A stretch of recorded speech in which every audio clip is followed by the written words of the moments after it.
What does it mean that Joshua Filler has the highest Fargo rating of any pool player on planet Earth? Well, for one, it suggests he's the best pool player on planet Earth. Beyond that, though, what it means to have any Fargo rating can be understood by what it takes to maintain that rating. You see, when you have a Fargo rating, it sets up an expectation. And if you want to maintain that rating and not lose ground, you need to meet that expectation and, at least on average, not fall short of it. It's mind-boggling to grok what Joshua Filler needs to do to maintain that 855 rating. It's like he has King Kong riding on his shoulders. Let me illustrate. Let's say we're talking about a race to 10. Because Josh is rated higher than anyone else on the planet, he of course needs to win the match, but how much he needs to win it by depends upon his opponent.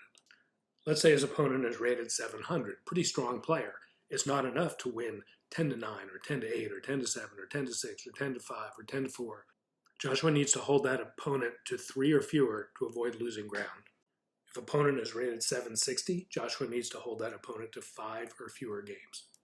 And against an 810, a world-class player more than capable of winning a major tournament, 7 or fewer games. So here we are on the Ides of March 2025 up to the quarterfinals of the Matchroom European Open 9-Ball Championships. And for sure, there are 7 monsters, all more than capable of beating Joshua Filler.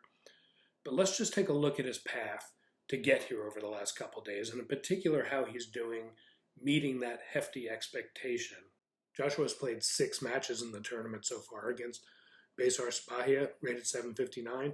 Joshua needed to hold him to 4 or fewer to avoid losing ground. He beat him 9-2.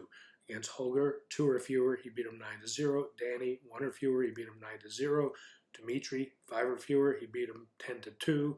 Joao, 5 or fewer, he beat him 10-3. And Jason, 8 or fewer, and he beat him 10-4.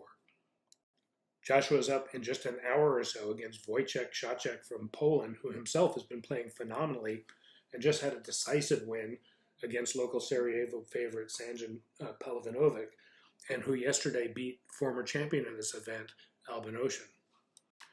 I invite you to tune in at matchroompool.com.